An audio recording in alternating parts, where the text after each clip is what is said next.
Good evening. I'd like to call to order the workshop of the City Council of Satellite Beach, April 3rd, 2013, approximately 6:45, for interview board applicant. Harry, if you would.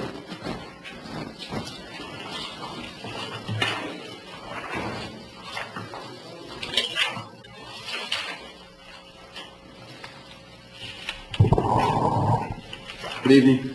Good evening. Thank you. Harry, if you would, we know you. Cheryl might want to know a little bit more about you. If you'd like to just tell us a little bit about and the board you applied for, that we asked you to apply for. I'm retired Air Force, served in financial management at various levels, including Comptroller of Europe. Came here and was the Comptroller for the Cape on my final assignment. I joined the board, police, fire, and general employees about 25 years ago, and have served up until last year in that capacity. I have an undergraduate in accounting, an MBA, War College, NATO Senior Officers College at Oberammergau. Took over the board. It was about an $800,000 account, and today we are a fully funded, about $14 million account for the retirement force. Thank you very much. Pleasure. Questions? Yeah, I do have one question. You said you served on the board up until last year? Yes, ma'am. Did you resign, or what? I resigned, yes. And now you're reapplying for the board? Why did you resign from the board?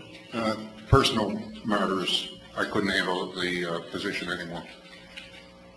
Okay. Questions? Harry, glad to see you back.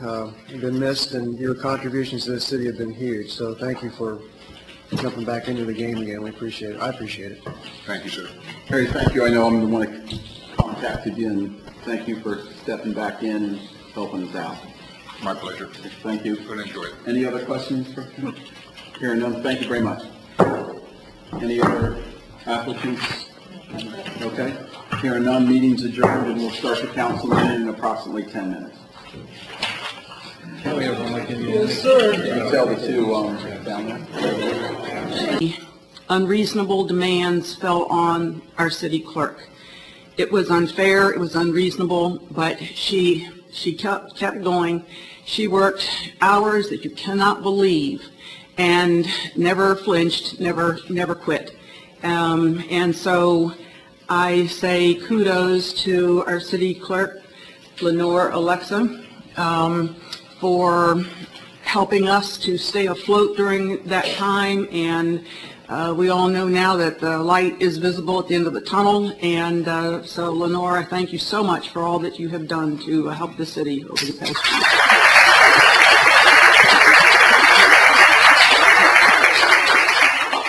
Thank you. I attended the Board of Adjustment meeting on Monday night, and there were 2 variances that were granted by the board that evening. And that's all I have. What were they? One of them was a variance for the empty lot behind Sun on the Beach, where the home was destroyed in 2004, and it was a variance that went to John Tabaya, and there still is an issue on that particular lot because of the breezeway issue. So it's not a totally done deal as far as I'm aware.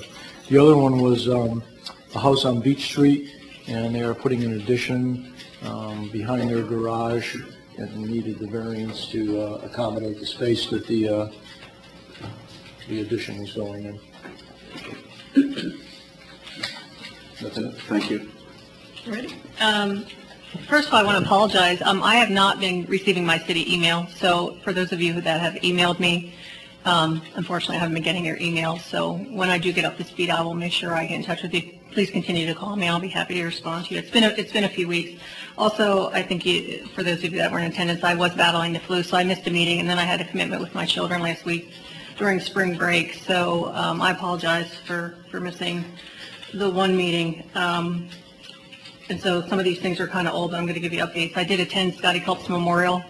I also attended Chuck Billman's memorial. Former Councilman Billman's father also passed away 2 days after Scotty Culp's memorial. I want to thank Jeff. We've had some laughs. I would say he was kind of thrown into the snake pit, and he's really done a wonderful job. And that's all for me. Had an opportunity, I'm a member of the Senior Resource Alliance Board in Orlando. It's a board made up of people from throughout the Orlando, Brevard County, Osceola region that are on the board that make up how some of the decisions are made for seniors throughout Central Florida. This last meeting, and I had a chance to tell the chief about this, the chief of police of Orlando attended, and he made some comments that I thought were kind of interesting that I passed along to the chief. He said overall in Orlando area that numbers of violent crime are not up, but the rate at which people become very violent very fast is up. In other words, incidents suddenly move from just a domestic dispute to all of a sudden that people are shooting one another over there. So it's really become a big issue in Orlando. But the other thing he said that I thought was really interesting and really applies to Satellite Beach is they've got a $280 million budget. It's a huge police force. And my question to him was, where are you putting your money for future expansion, what efforts, that sort of thing? And he said, we're putting it all into technology. We've got to bring our police department up technology-wise, which I thought was really pretty neat that you guys are going the same direction. So it just kind of shows that you're on top of things, Jeff, and thank you for what you're doing. But I just want to echo again Lorraine's comments. Thanks for everything you've done. I know how hard you've worked, and it's been a pleasure watching you serve in this role. And I know you're ready to get back to the other one ASAP. But thank you for everything. Thank you. Okay, a few events are going on in Satellite Beach this month. Actually, there's so many of them, I can't read them all, but there is the Lions Club Pancake Breakfast, which is always great. It's on the 14th. PAL has Operation Now on April 13th, Saturday. And if you go online to the website, you will see there's a list of items for April from the rec department that's pretty spectacular. So I know they've been working very hard to get different events in the city. There's the Relay for Life this weekend, the annual Fish Earth Day, there's a beach cleanup, a skate contest, I believe, a trash bash. It goes on and on. So if you please go online, there's a lot of good events that the rec department has put on this year, or put on this month here. Jeff, thank you. A person's true character is when the chips are down. And before this, I knew Jeff, but never really knew him as good as I know him now. We've talked long hours, and you've done an incredible job. I know it wasn't what you really intended to do, get away from being the police chief, and I know you'll be back there in a few days, but thanks very, very much. You've been wonderful, and thank you for everything. Okay, moving on, city... Mr. Mayor, before, one other thing, if I may. Another person that we need to thank for also stepping up for us is our acting chief, Brad Hodge. He slipped right into that position with great confidence and willingness, and we really appreciate your being there for us.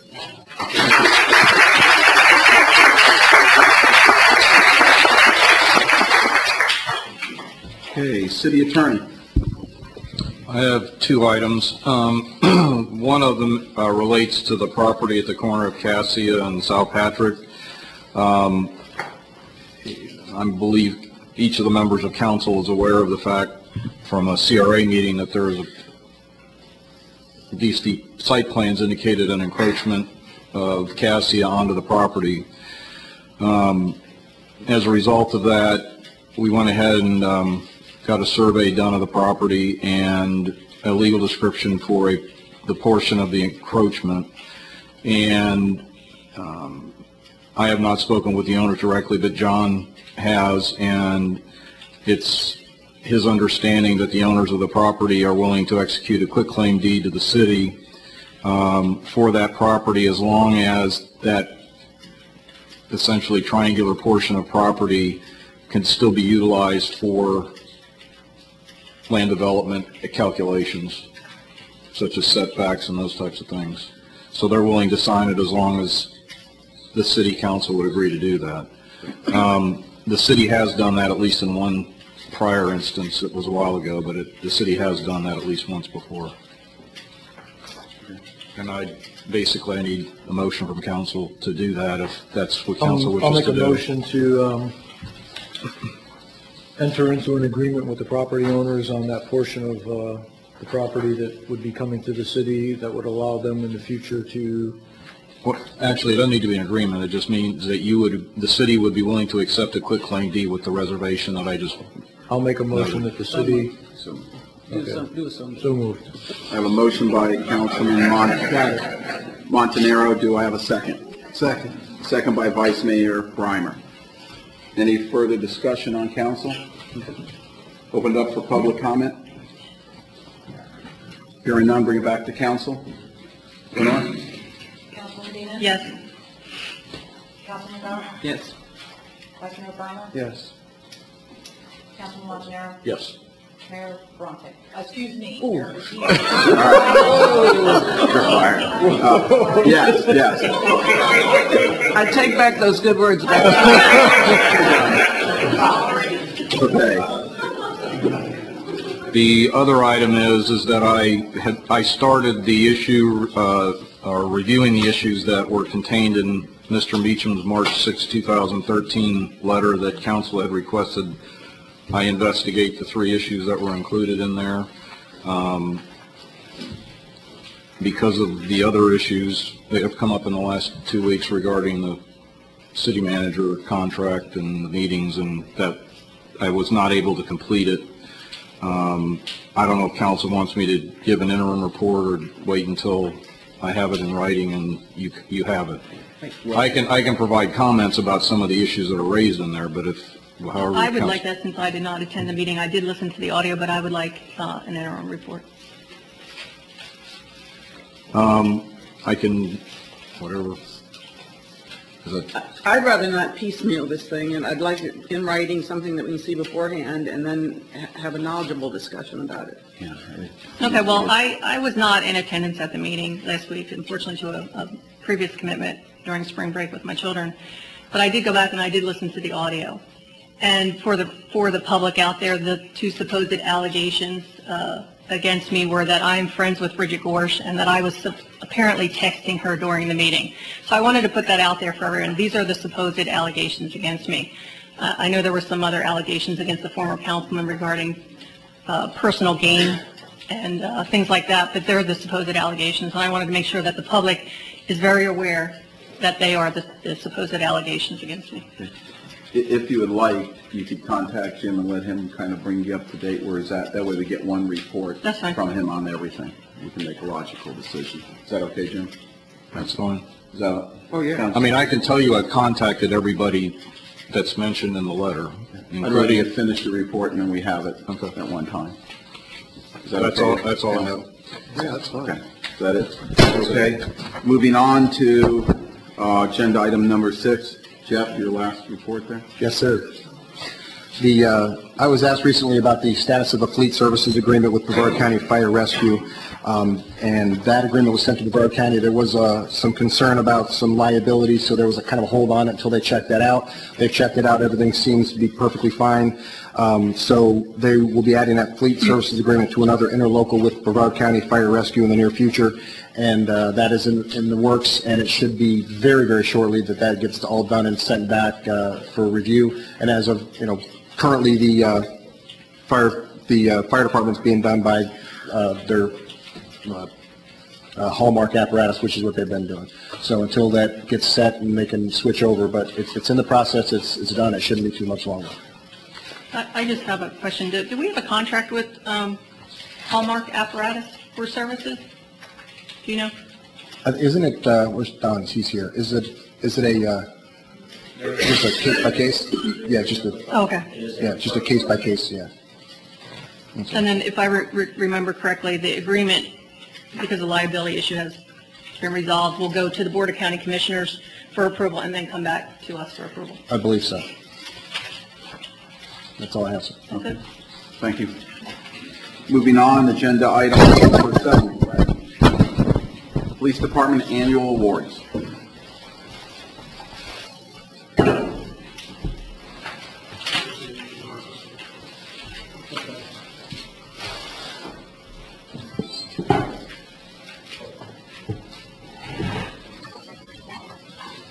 Good evening, Mayor. Good evening, Council. Thank you very much.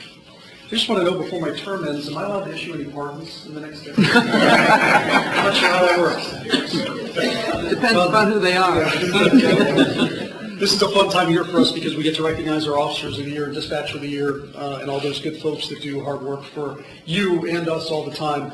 I'd like to start with our first award, which is our 2012 Officer of the Year, which is Corporal Steve Owens. Come on.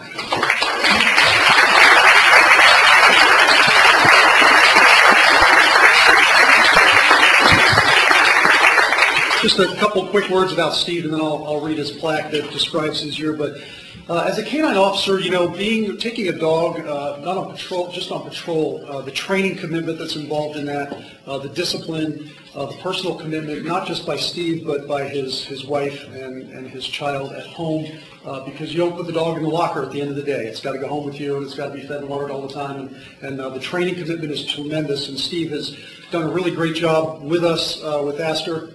The supervisors that are here will tell you that really every year when we debate, and it is a debate, I think there was maybe more debate than there was electing a recent pope when we tried to figure out who our Officer of the Year should be, because we have that many good people.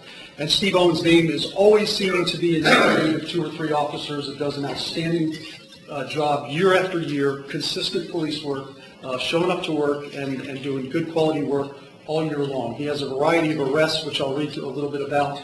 He has 41 arrests. I think 41 also assists with other agencies, where other police departments without canines often call us to participate in searching for suspects, locating drugs and things like that. And just as a small story that is actually from just a week ago, which may be in consideration for this year's Officer of the Year, but there was an armed robbery at Walmart down in Indian Harbor Beach, and they called us because there were no other canines in the area. And the suspects had fled, and one of the suspects threw a gun up on a roof, and they were having trouble locating the firearm. And Astor and Steve, as a team, were able to locate the gun by Astor sniffing the air and smelling the scent of the firearm on the roof of a building, and the trainer and the handler knowing enough about his dog and understanding enough about his training to recognize what the dog was doing and how it was alerting, and it just wasn't alerting to somebody's pot roast in an oven down the street. And that's just outstanding police work, and that's something from just a week ago, but that's kind of the thing that Steve does for us and you guys every single day that he comes in. Corporal Steve Owens as the Satellite Beach 2012 Officer of the Year, in recognition of your great partnership between you and your partner Astor and your continued efforts to keeping our city safe. You had a productive year and led by example with 41 arrests, 38 reports, 78 citations, 100 written warnings, in addition to conducting numerous residential and business checks. You made 26 physical arrests, the seizure of 29 paraphernalia items, seizure of cocaine, methamphetamine, and marijuana. You also assisted other agencies 41 times. You and Astor have proven to be a reliable team for our department, and you're a role model for our younger officers. Congratulations and thank you for your hard work and dedication.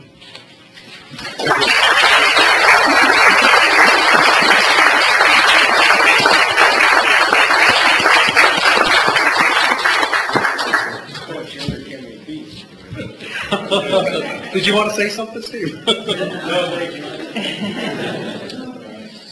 Mayor, our next award is Sergeant Paul Sousa for the Hartman Flag DUI Award.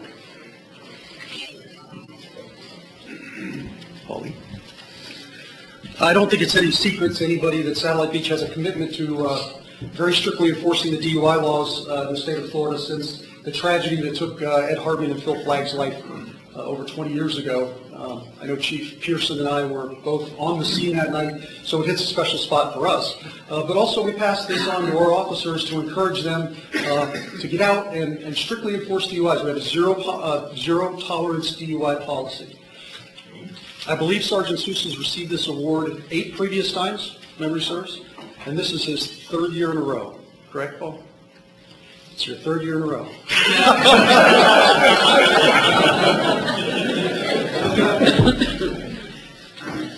The Hartman Flag DUI Officer of the Year presented to Sergeant Paul Sousa in recognition of your efforts in leading our department with 19 DUI arrests in 2012. You are constantly recognized as our DUI enforcer, and we thank you for all your efforts.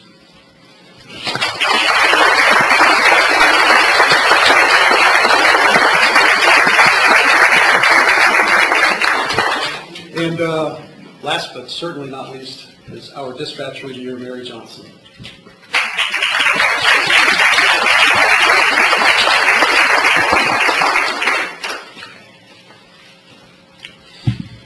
We recruited Mary Johnson from an agency that's not too far from here that we won't talk about anyway.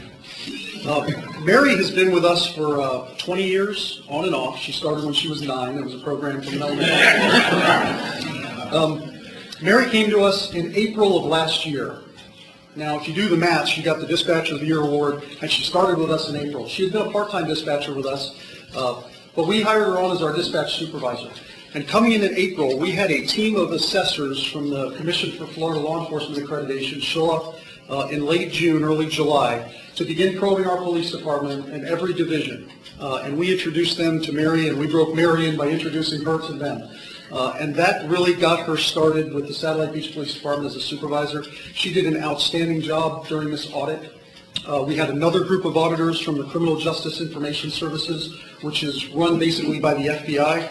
And let me tell you folks, you would rather see the IRS standing on your doorstep with a hot poker and gloves than to see these people come through your door. They're that strict. And Mary handled these people with grace and professionalism. We had an outstanding audit from these people. She has filled in for shifts, gotten little sleep sometimes, and has really been broken in as our dispatcher. And has been reviewing policies and consistent hard work and leadership in bringing our dispatch up to par with all the new state requirements that are out there and all the new audits that have been thrown at her, and she hasn't missed a beat. And that's why she's our Dispatcher of the Year.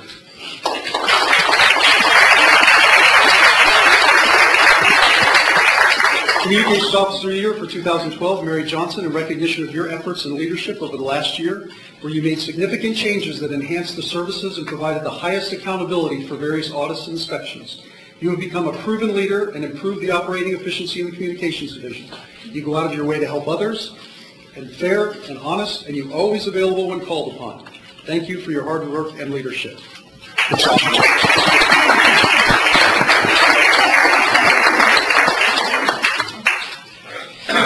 That's it. Thank you, Mary. Thank you.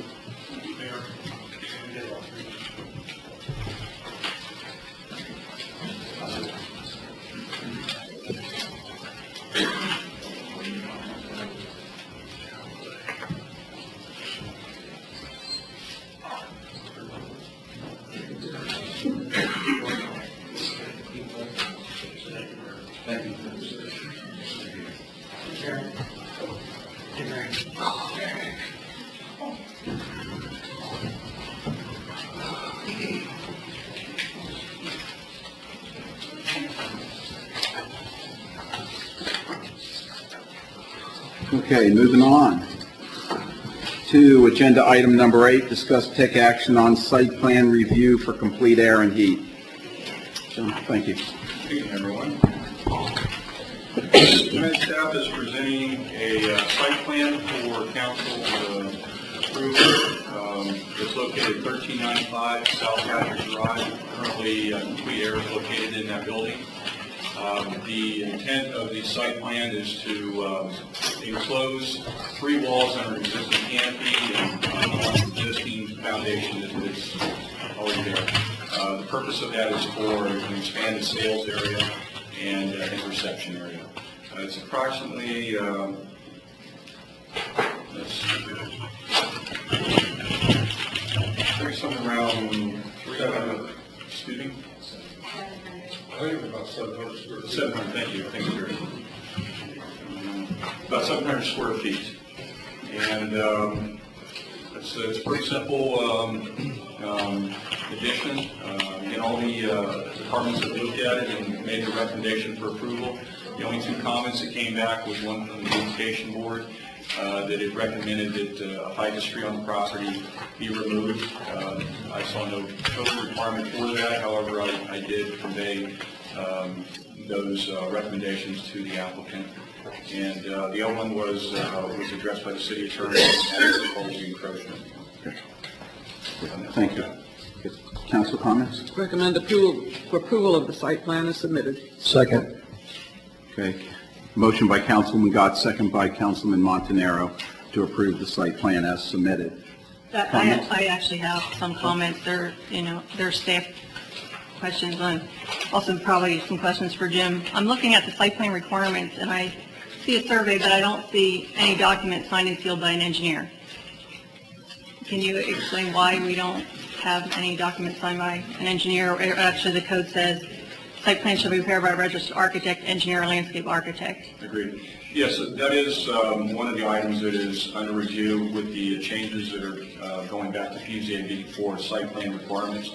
This was a case where civil plan by said engineer would have been required, well, the language says it's required, and I'll give you that. However, there are times when there's not a necessity to have an engineer do a full-blown site plan. You already have a structural engineer that's designing the building.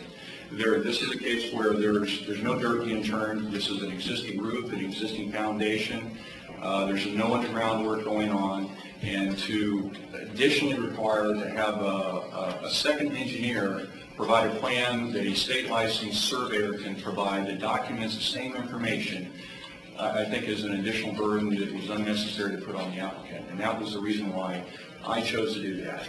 So if there's a deviation from the code, that's on me. I did it. Okay, and we've spoke about this before. This has really gone through a lengthy process. What they've done out there is wonderful, but we do have a process and a code in place. And Mr. Beadle, I mean, can the building official waive the requirements for a site plan?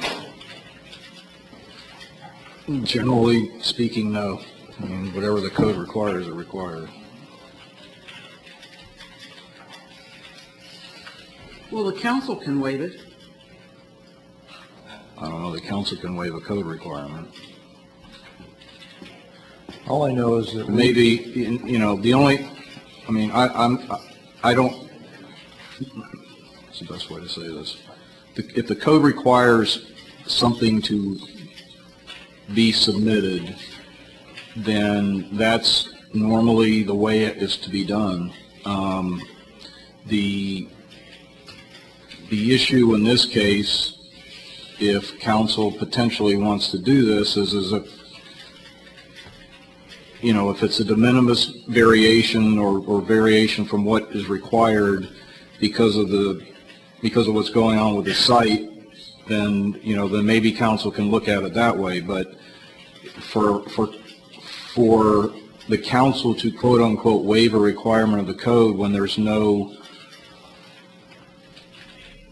parameters by which it will exercise its discretion to do that, then normally the courts don't look favorably on that.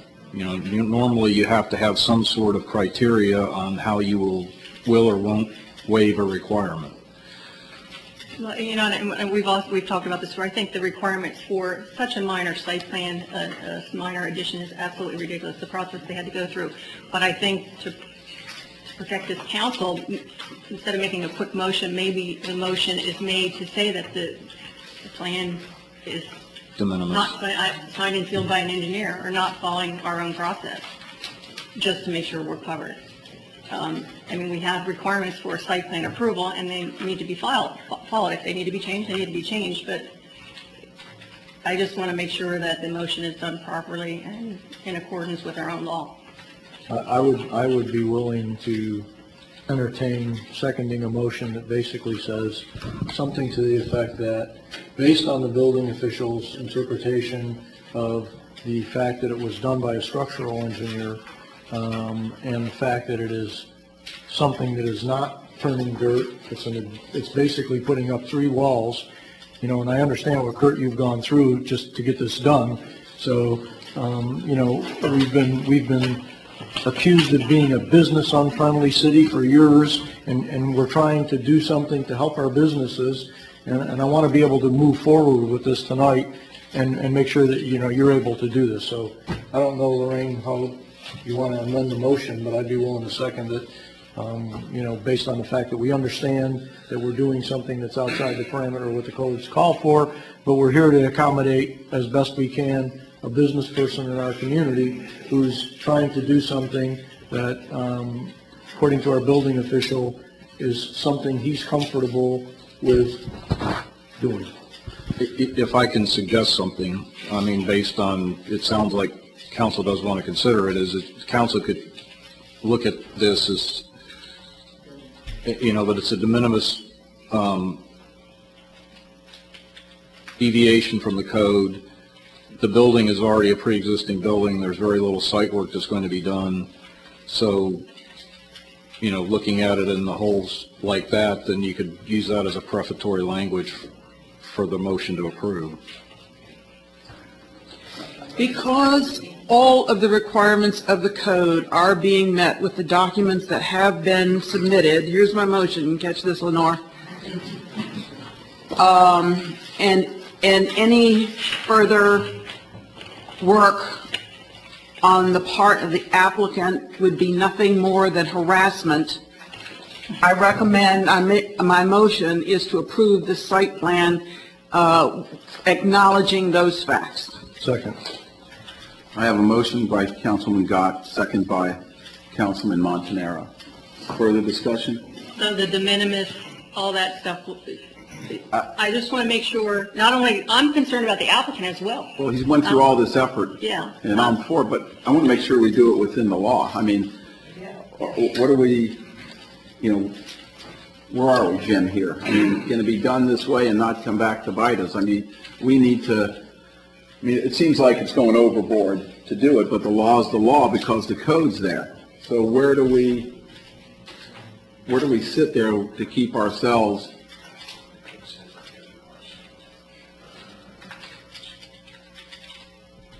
I mean, normally, if there's a variation that is considered to be de minimis, and from what I understand about this particular project is that the only issue is they're not sealed plans for whatever this addition is, but my understanding is it's not a substantial addition anyway. And it's being done to an existing building. My understanding is there's not going to be any further site work done other than this one little minor addition to the structure. There's really not any site modification, so to speak, that's being undertaken. Site itself is unchanged. It's just whatever this enclosure is that's going on. You feel comfortable with that? It's up to you. I mean, I'm just saying, I'm trying to give you, I'm trying to give, if council wants to do this, I'm trying to provide a rationale to support it. Okay. And add the phrase, and because the variation is de minimis. I have a amendment to motion by Councilman Gott. Do I have a second? Second. Second by the... And just one other thing, I go over and over again, we've talked about these minor additions or minor site plans. We really, really need to make it a top priority to make this an administrative approval and not burden these property owners and applicants to have to go through such a ridiculous long process. I think we're working on that too. And I can provide an update on it. That is actually scheduled. We've got the last draft back from our planner, and that's scheduled for the next PCAB. And that issue will be addressed in. Thank you. At this time, let me open up for public comments on this agenda item. Hearing none, bring it back to council. Any further comment from council? No. Hearing- I just want to thank Kurt for, putting up with what you've had to go through, because it has been a tedious process. It has. And I want to thank the whole city staff has been phenomenal. They couldn't have helped any more than they did. And I thank the city council for being open to the idea that this should be changed. I mean, if somebody wants to add a closet, they got to go through all these rules. And if there's anything I can do to help change these rules, you just let us know and we'll be there. Because that's important for the whole city. Well, thank you for your effort there and helping us. Thank you. Any further comment from council? Hearing none, Lenore? Councilman Dean? Yes. Vice Mayor Breimer? Yes. Councilman Montanaro? Yes. Councilman Gott? Yes. Yes. Okay, with council's approval, I'd like to move on to agenda item number 15. Is that okay with council? Yes. Okay. Discuss, take action on change order number 4, final Cassia Basin Stormwater Improvement Phase 3. Alan?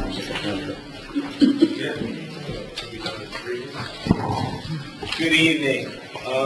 What is before you tonight is the closeout of Castilla Phase 3 Drainage Project, and the deductive change order for $91,050, which must be approved by council action so that we can get it to DEP, and that way we can get our money back and they can get their money from the feds.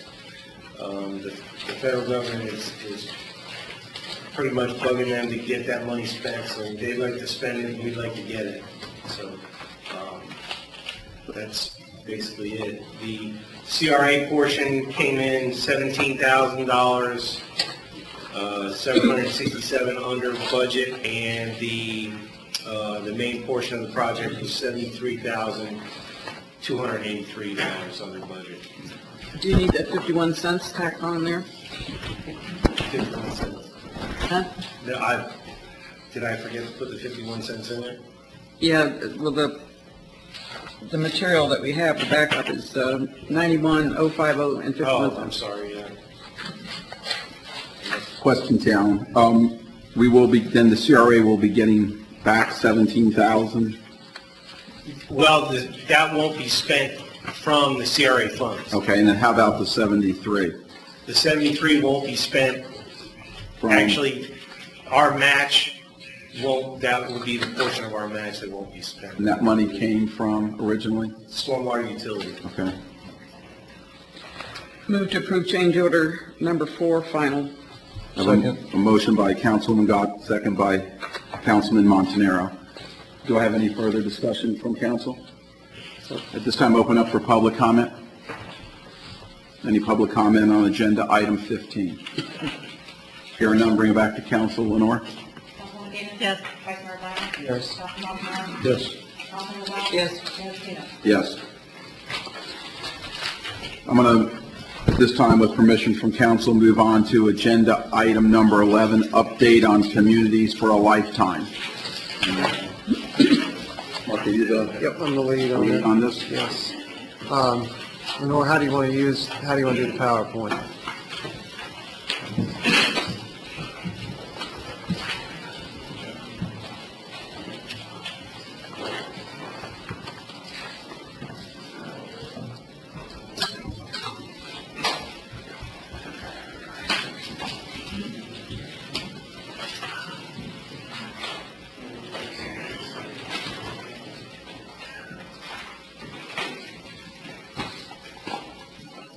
It'll take a while to warm up. You want to do the overhead projector, Brad, with the light? It looks like it's on. It's not green. It's not green. You see the light up there?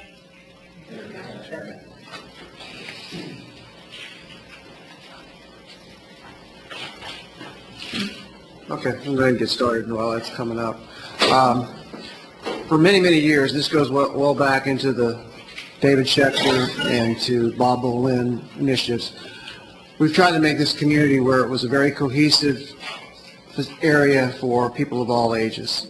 And then out of Tallahassee, back during that time, came an initiative that was called Communities for a Lifetime. And a number of cities signed up for that over the years, including Satellite Beach. What I'd like to kind of do is to go through this with you and just ask, what we're asking for tonight is just an endorsement by our council to move this initiative forward again and kind of get it back on track as to where we're moving. But if we go to the next page there, Brett. So the objective is to obtain renewed support from our council to continue the successful and long-standing initiative that we've had in Satellite Beach. Next slide. So what exactly is Communities for a Lifetime? It's an effort that was initiated by the state of Florida, specifically the Department of Elder Affairs and the Department of Health, to have our state and local government focus on the ability of people to age in place. Aging in place is basically the ability, if you want to live in the city of Satellite Beach or any community, that the city and its residents work together to try to make that happen.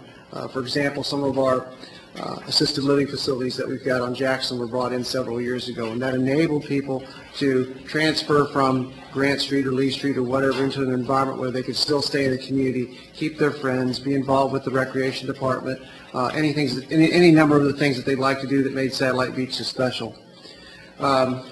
So it's a benefit not only to older adults, and our population in Satellite Beach is anywhere from 26 to 30% is over the age of 65. So it is a growing number in our city. It's kind of leveled off in the last few years.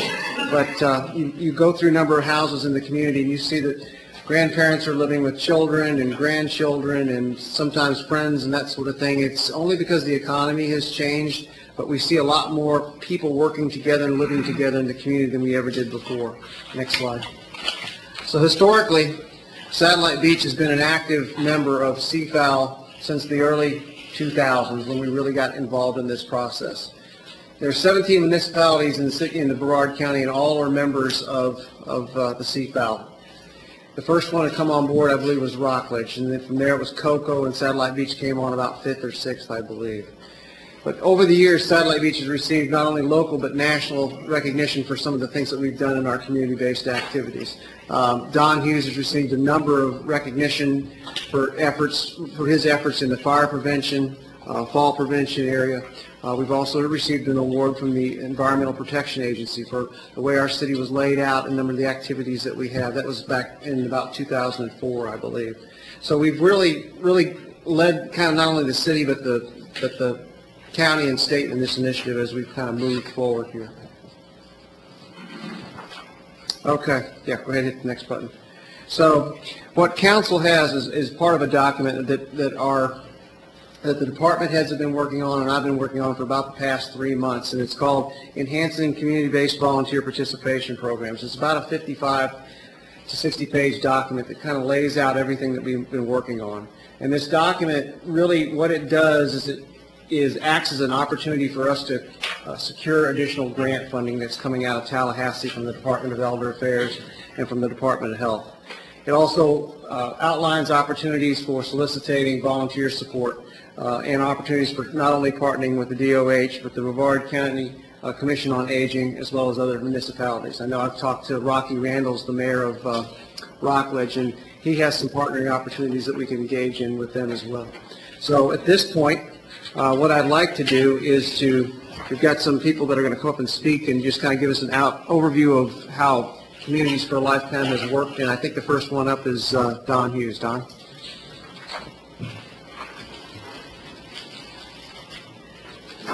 Speaking.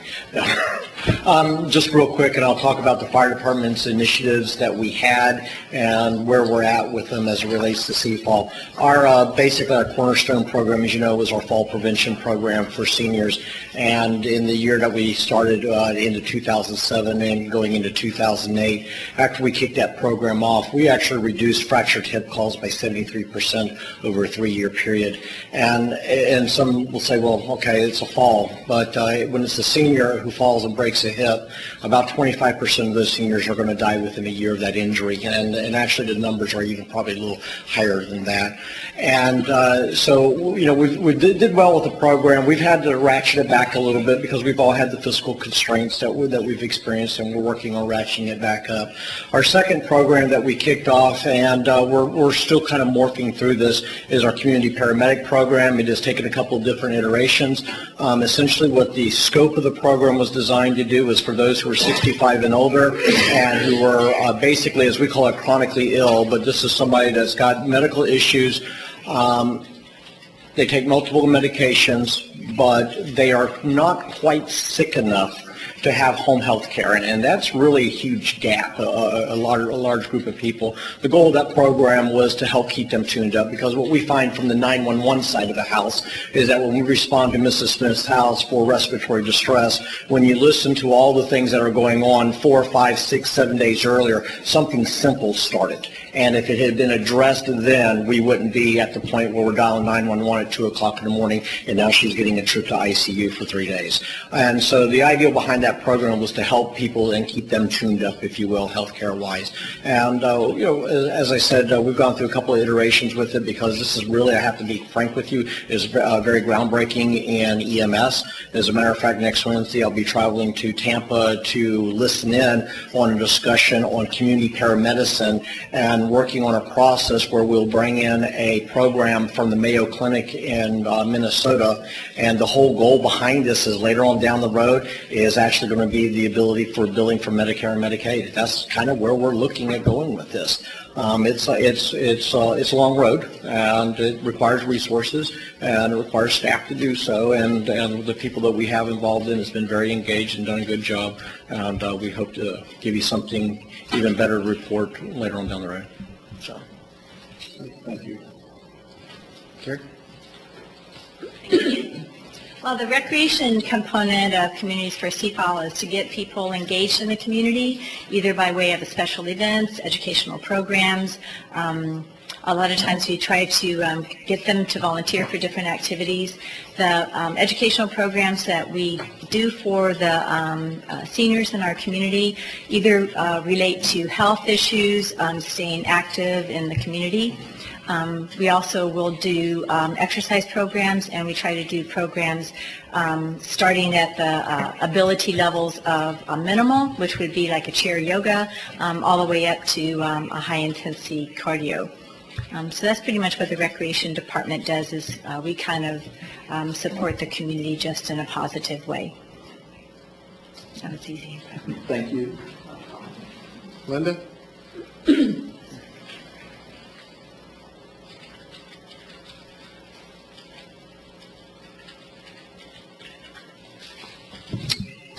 Through the Satellite Beach Police Department Volunteer Program, we have a program that we initiated called Stop By and Say Hi. This is a program that offers friendship and companionship to our residents through our volunteer program. In '09, we started it, and we went to Larry Baxter in Tallahassee and the county commissioners for the Department of Elder Affairs. The goal of our program is to let our residents know that we care about them and that they're not forgotten. That's why we came up with this innovative program called Stop By and Say Hi, which is exactly what our volunteers do. Over the years, we've personally known several residents who have become homebound and felt like they had been cast aside due to their limitations. They were now feeling lonely, isolated, or depressed. There are no requirements to participate in this program. Our residents can be of any age or background. They could simply be in need of companionship, be lonely, be a caregiver, shut in, cancer patient, or just have lost a loved one and have no immediate family that lives close by. Through this program, we like to pay it forward. We believe in doing random acts of kindness, and we want our residents to know that we care. Our seasoned Stop By and Say Hi volunteers are Marietta Restivo and Sam Attard.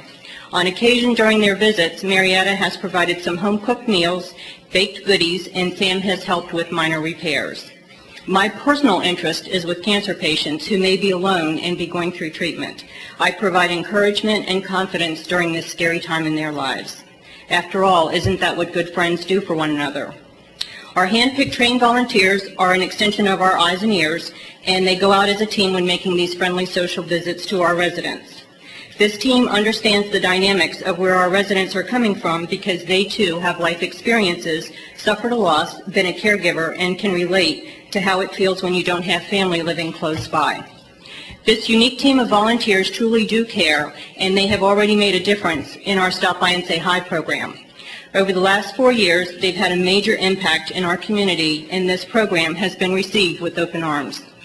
I am the administrator of the Stop By and Say Hi program. It is my passion. I have a list of names who participate in our program. The team consists of 2 people, a team of 2 people, and we decide who will be getting a visit that week. These volunteers wear their uniform and use the COP vehicle when making these friendly social visits, which provide a sense of community, service, and security. They stay as long as the resident wants, and they reminisce about the good old days. They laugh, they share funny stories, and they let the resident know that they're not forgotten. They also keep the lines of communication open. In order to participate in this Stop By and Say Hi program, all you have to do is fill out a referral form.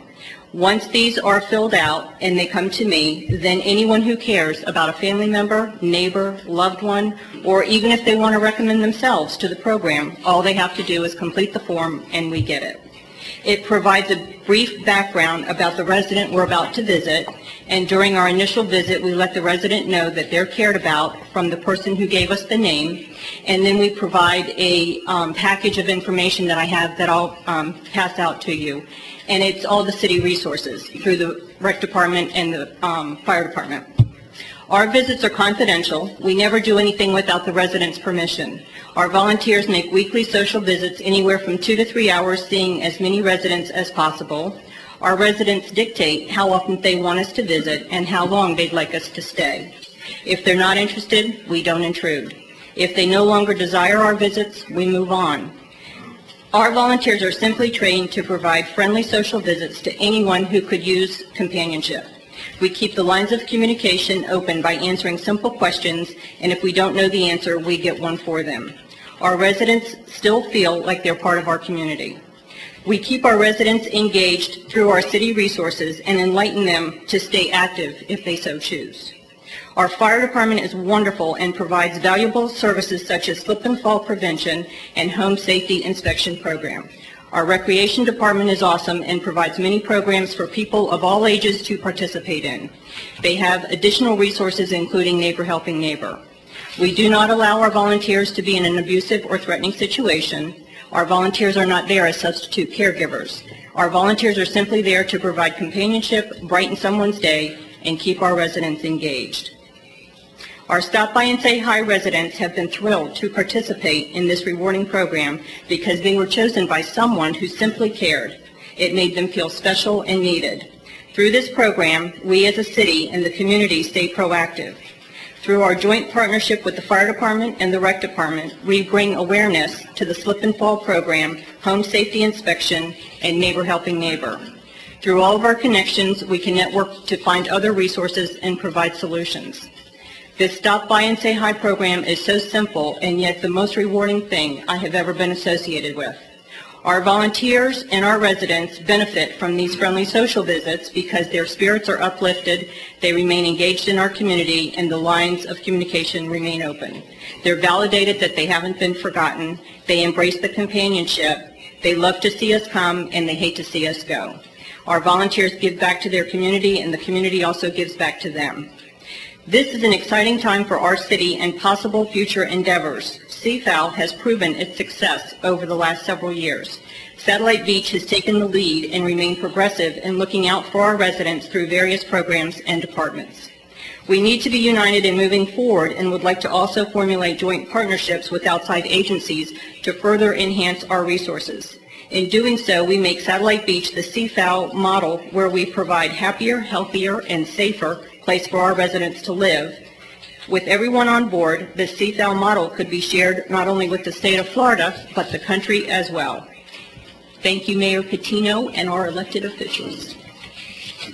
And here's a package if you want to. Mr. Mayor, just as a point of interest, Linda created the Stop By and Say Hi program. That wasn't something that CFOW had that we adopted. That's something that she created. And I just wanted to point that out. I think that's pretty cool.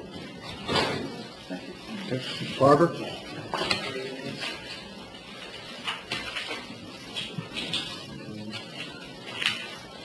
You really, really want me to follow that.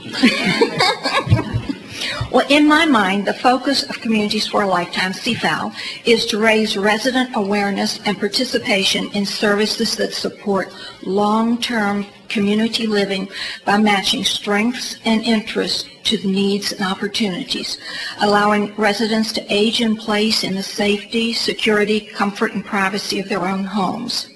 Satellite Beach has many programs that fit under the CFOW umbrella, and all the departments contribute to the success of those programs, as do a number of volunteers.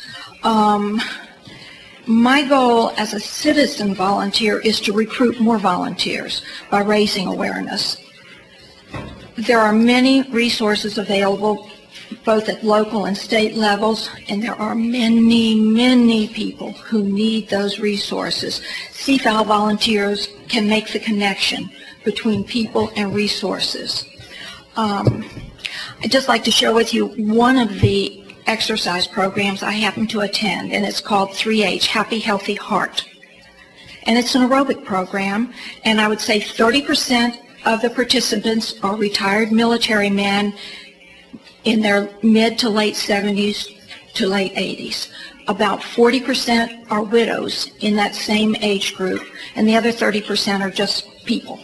The instructor on Veterans Day, special holidays, her music is totally military march music, and she marches up to these retired generals and she salutes them and asks them why their shirt tails out, and these men absolutely leave there feeling like they've been back in the military and they were in charge again. It's a wonderful, emotional, heartwarming, as well as physical enhancing program. And then I rode last week with the Neighbor Helping Neighbor, and I'd just like to tell you about a visit we had with a lady who lives alone, has no family in the area, and has very limited mobility outside of her home. And I think her comments to me summarize the true value of these programs. She said, "You are the light in my week. God bless you."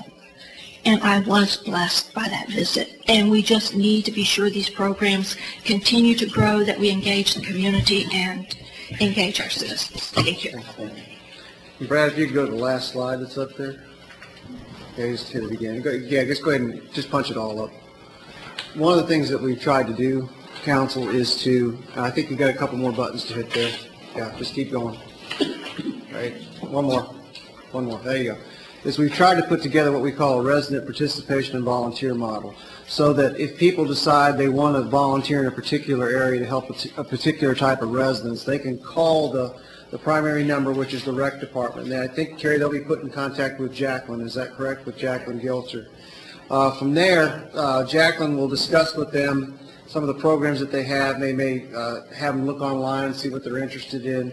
But for example, if somebody called in and said, "I'd like to help with Neighbor Helping Neighbor," they would be directed to that person or department to whom which they could speak to, and then another volunteer in that particular area. And there'd be an opportunity to evaluate if that person really is fit for that area, and the feedback will be given. And if that person cannot be worked into that particular area, then they'll look for another opportunity. So the idea with the Communities for a Lifetime is to try to put people where they can be at strength for their volunteer opportunities that they have, whether it's going to somebody's home or helping with their yard work or involved in programs or whatever. So that's kind of what we're following, which is kind of new. We've put this together, haven't seen that out there before, but it's a good community volunteer model that we've put together.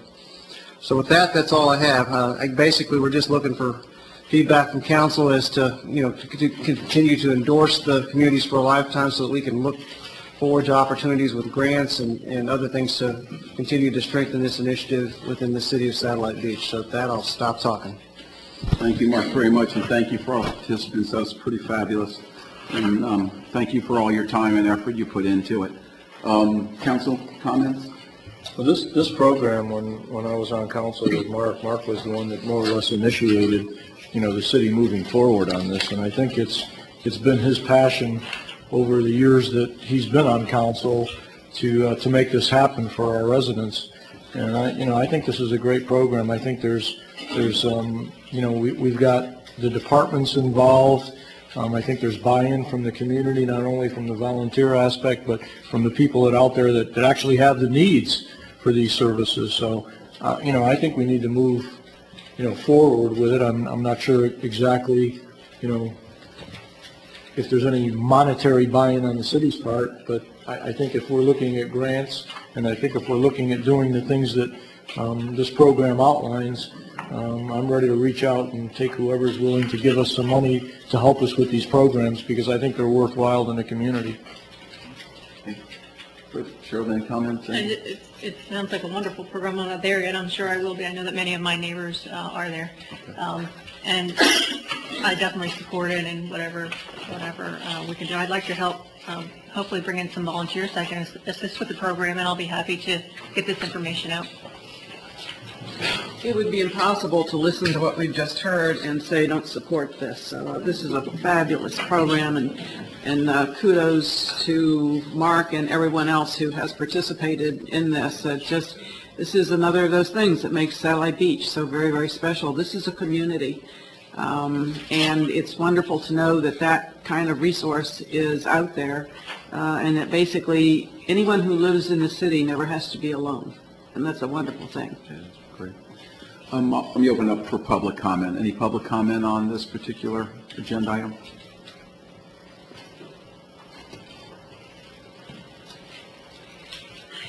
I'm Linda Page, and I actually live in Indialantic, and I've been there since '74. And I originally moved to Satellite Beach and lived here for a number of years. But I have to tell you, I feel like I've just discovered Mayberry because this is the most wonderful program, and I have not heard anything equal to this in any of the other communities in Brevard County. So I commend you, Mark. I think it's a wonderful program, and all of you who have made this possible, I think it's fabulous, and I think the word should spread to the rest of Brevard too. Everybody should be participating in this. Thank you. Thank you. Any further public comment? Hearing none, bring it back to council. Do we have Just one other thing, and I know, Mark, you alluded to it. You know, for those of you who aren't familiar with it, on Jackson and Lee Avenue, there's a series of duplexes that are down in the 500 block. And they came, a husband and wife ended up buying several of those duplexes and came to the city, I believe in 2004, 2005 timeframe, and asked us to consider doing an assisted living type zoning for those duplexes. And ultimately what happened after that was they came to us and said, we'd like to turn some of the garage areas that we're not going to use into a third bedroom. So now they're accommodating even more people in these duplexes because now there's 3 bedrooms instead of 2.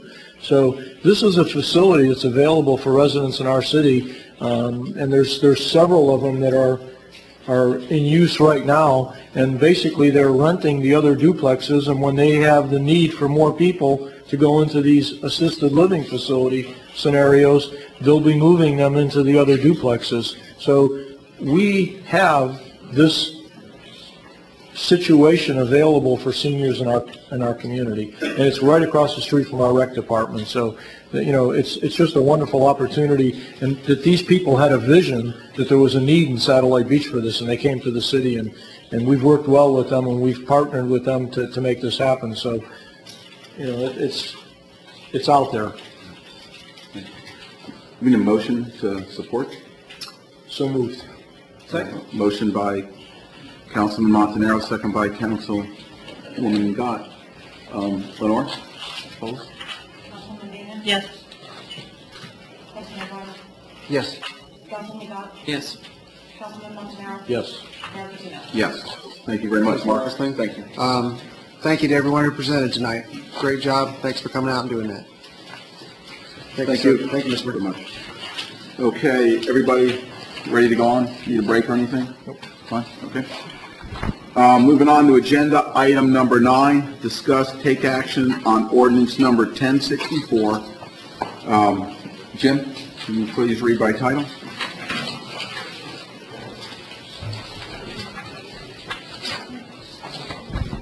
Ordinance number 1064, an ordinance of the City of Satellite Beach, Brevard County, Florida, amending Section 30-525B Satellite Beach City Code, reducing side yard setback requirements for docks, providing severability, providing effective date. It's the first reading of ordinance number 1064. Thank you.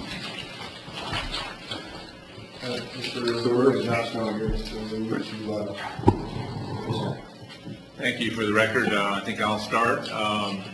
We were brought into this to more or less look at the non-conforming dock situation for the city of Satellite Beach after you had originally looked at the ordinance itself, and then in October 2012 you had asked the P&Z board to look further at the dock setback issue.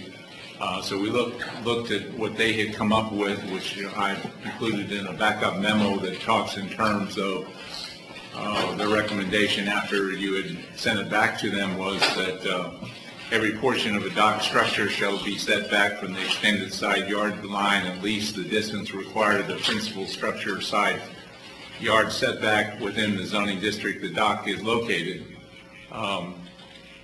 For the public, and everybody probably knows, but your existing ordinance now requires a 20-foot setback for structure as you extend the lines out into the water. And in the reference to the different zoning districts, the R1 zoning district, with the exception of Lansing Avenue, where you would probably have, I think, more restrictive HOA requirements. The requirements, the language, if you use that, would be for an interior lot in the R1, 10 feet or 10% of frontage, whichever is greater, and for a corner lot, 20 feet or 25 feet if the garage faces the street.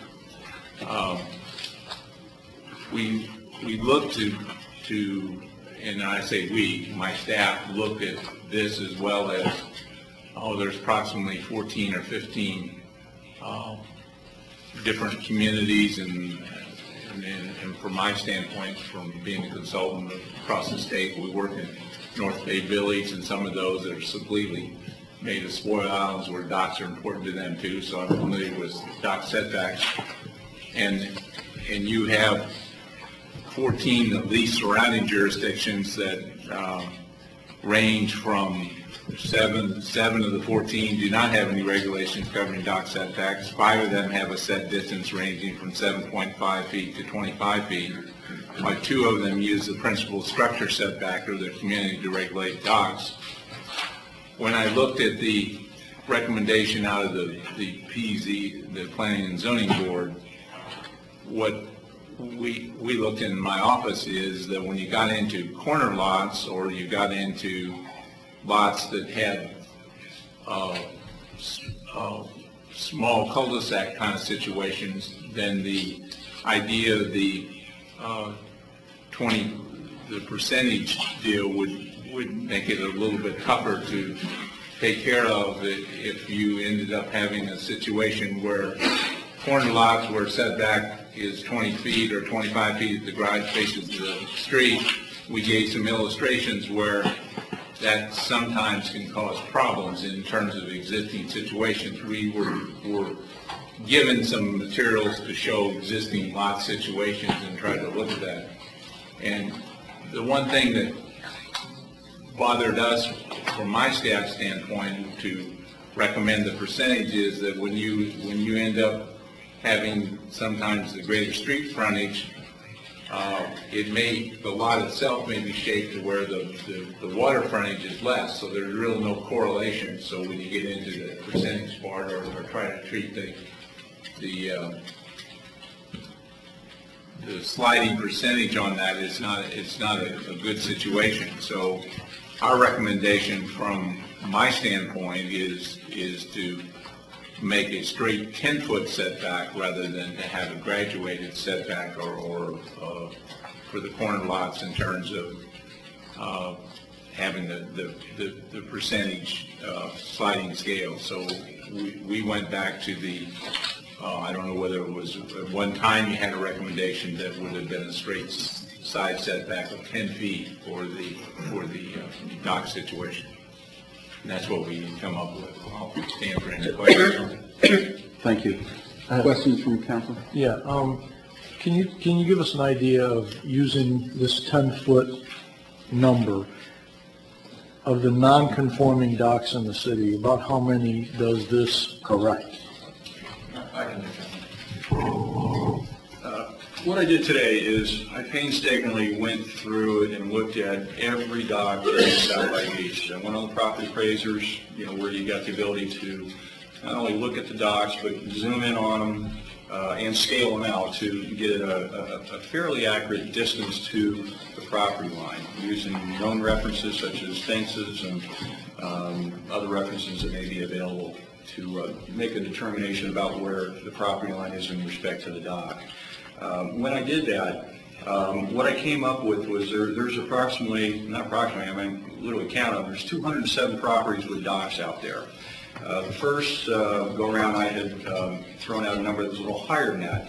And that number, I think it was like 227 or something, but that one included, that was all waterfront lots. So what I did is to make this more about the docks, is I counted just properties with docks. So there's a couple of houses that don't have docks, and there's a couple of vacant pieces of property that don't have anything. So there is 207 properties with docks. 92 docks, 44% of them do not meet the current setbacks.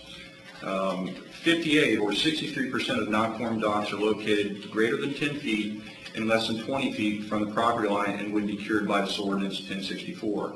34 of them, or 36% of the non-conforming docks, are less than 10 feet from the property line and would benefit from ordinance 1064 at a time of retrofit as stated above. And stated above is a comment, and I'll just go ahead and read to you real quick here.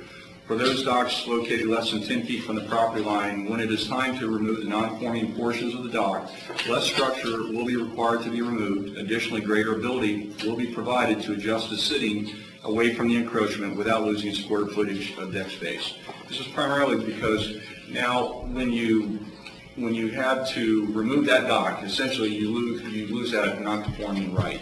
So this is a case where you would be able to rebuild at 10 feet versus 20 feet, so you wouldn't have to remove as much of it. And it gives you the ability now to put and replace over on the non-encroaching side some of that additional deck space. So it allows you more flexibility. In addition, on the opposing side, your setbacks went from 20 to 10, so therefore now, again, you have better ability to approach that that cradle lift or whatever you happen to have in that area. So the answer is, right out of the gate, you're curing 58 of them, 63%, and through attrition, you're gonna deal with the other ones. And I think through attrition, it's also going to make it a little bit easier on them because of the greater flexibility. I think the black and white aspect of this, the number, makes it easier for the city to demonstrate what we're looking for, because I looked at this initially and I had some issues with it when I first saw this, but I've also asked a lot of questions. I spent some time on the phone with Jim today, and we went over this. I've served up here for 8 years as a council person, and I've sat on boards in the city for a long time, probably over 24, 25 years. And I've come to meetings with questions, and I've come to meetings with different opinions on what my aspect was of whatever was being proposed. And based on what happened at meetings and questions, sometimes my original perceptions were solved. I talked to people about seagrasses in the canals, and basically the muck that exists in our canals and the silt that's in all our canals, there is no seagrass in our canals. And I don't see the city having the resources. I don't see the county coming in to do anything to dredge them. I do have concerns about water that, that runs off into the canals, but I look at this as a fix for the residents that are out there that have non-conforming docks. I also look at it as a fix for the people that in the future, when they go to repair or rebuild their docks, they've got something tangible that they can look at to address the situation. So I'm comfortable with this, and I'd like to make a motion to approve ordinance number 1064. Before you do that, there was an amendment that I had asked for last time. For clarification, if you go to on the proposed ordinance section 30, under section 2, code section 30-525, sub D, every portion of any structure, and insert the words set forth in section 30-524.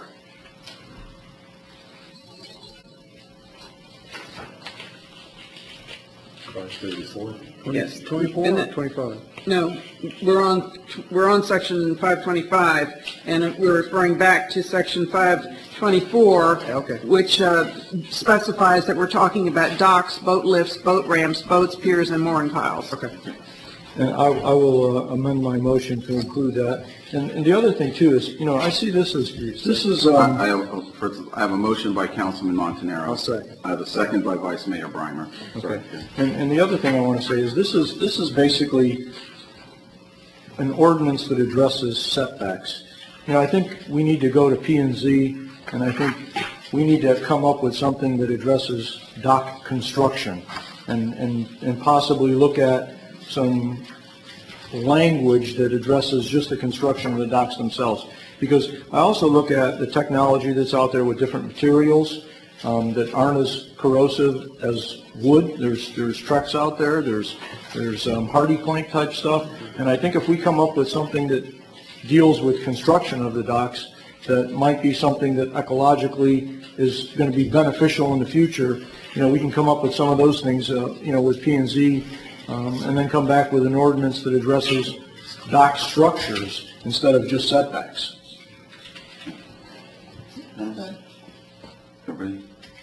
Actually, I have a handout I'd like to hand out to everybody to follow along. So it's informational. Mr. LaRue also. Yes, sir. We got enough? Sorry. You want We're going all the way down. I don't? I think we're good. Okay. Need another one? One here. There, no way for him to get filled. In this analysis, oh, here you go. You need one, Frank? In this analysis, Mr. LaRue, where did the information come to you about the P&Z board meetings and their recommendations? I got information from staff, some of the memos that were there. Okay.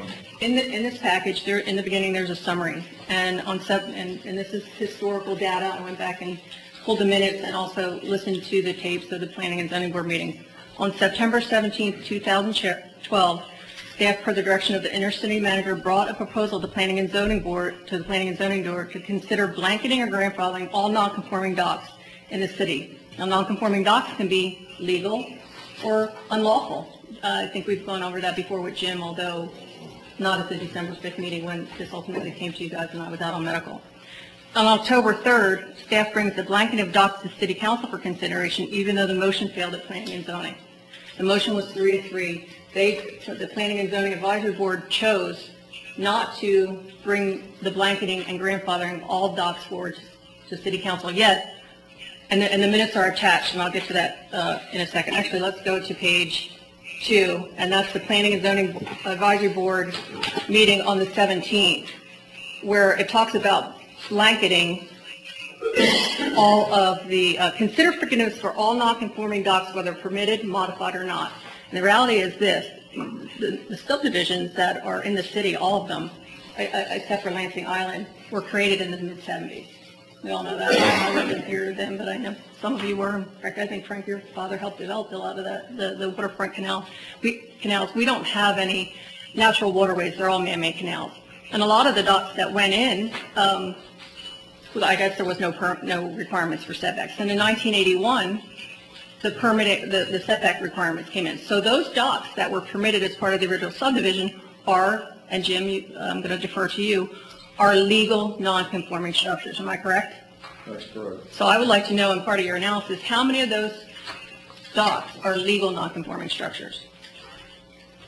Actually, I did that analysis. It'd be impossible to say. I certainly made some attempts at it. I looked at some old aerials.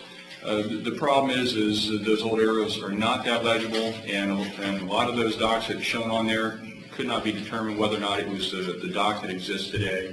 That was problem number one. Problem number two is our permit files back during that time were not very good. As far as detailing what was being done, sometimes they just said dock. We didn't know if it's a modification or an installation or what it was. So it really would be impossible to actually determine whether or not it was non-conforming or not. And that's why I looked at it on a more broader scope and whether or not they met today's code or not, because there was too many of them that I could not determine whether or not they were legal or not. Okay. But there is historical data. There's aerial photographs that are available at the property appraiser's webpage when, back from the 70s and the 80s and the 90s and recent, where you can tell historically whether a dock has been modified in a certain time period. Am I correct? No. I looked at all those maps as you did, and they're fuzzy, they're vague, and it's very hard to determine whether or not it's the original dock or not. Okay, so we can't determine which docks are legally conforming and they're allowed to continue to exist. But let me give you an example. And you live on the water, correct? You have a dock? You have a dock. I have a dock. Everybody knows that I live on the water. My neighbor has a legal, non-conforming dock. And he redecked his dock. He came in and got a permit, but he had to stay within that footprint. I mean, that's the reality. Now, if he wanted to go beyond that footprint, he would have to apply for a variance. And I believe in the process. If you want to deviate from the code requirement, you apply for a variance. You have an undue hardship based on the peculiarity of the lot. A lot of the lots that are shown here are peculiar. They're angled, they have wide frontages in the front and narrow in the back, or vice versa. But if you go back to the minutes, that motion failed to just give blanket forgiveness to everyone. But yet it still came to the city council. And that was, and those minutes are in here on page 4. And the city council at the time wouldn't entertain a blanket forgiveness, but said, go back and do an analysis, a real analysis, provide data, show us what is legally conforming, what is not conforming. We asked questions, it's all in here. And and then it went back to planning and zoning on October 15th. And in your report, Mr. LaRue, you said that the planning and zoning board wanted to, their motion was to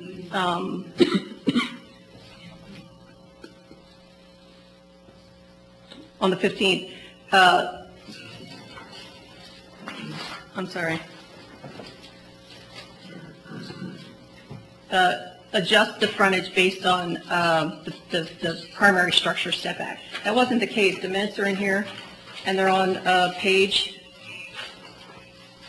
6, which is the minutes from the Planning and Zoning Advisory Board meeting, where they, that's not the case at all. So the analysis is really based on something that the Planning and Zoning Advisory Board didn't recommend, the entire analysis that you did. But they did recommend that there be a blank, the reduction from 10 to 20 feet.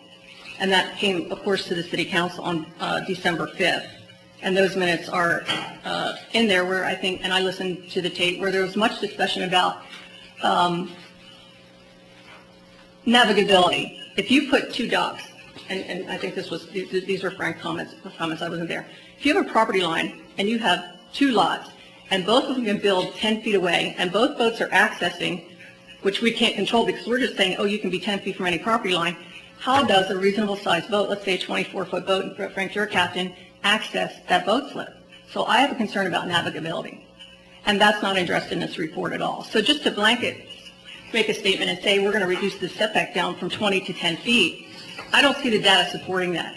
A lot of these lots that are peculiar, those docks were permitted as part of the original subdivision. And now to say any lot can go 10 feet from either property line, I think it's going to cause a burden on the navigability of certain properties. So attached is also the dock and pier requirements and also the non-conforming structure. So there is a big difference between a legal non-conforming structure which can continue to exist and also an illegal structure. How many of those structures are, quote, illegal? Well, I think I've answered that. I could not determine that from the information I had. Whether they're legal or illegal, at some point they will have to come into compliance. You know, if through attrition, or if we actually catch them in the middle of modifying it, then obviously it's got to come into compliance. Right? Are there any docks that are pending any code enforcement violations or that have been scheduled for code enforcement? I think you know the answer to that one. There's two. I'm asking you to answer for the council. Yes, there's two of them. One is yours and one is your neighbor's. And for the record, I actually have a variance pending. There is one. Now, will the other person that has been scheduled for code enforcement, will they benefit from this dock reduction? I believe they're part of that 63%, yes. Mr. Beadle, this is really a legal question. If there is a property owner who has previously been scheduled for code enforcement prior to any of this taking place, would they be no longer subject to their violation for, if they meet the setback?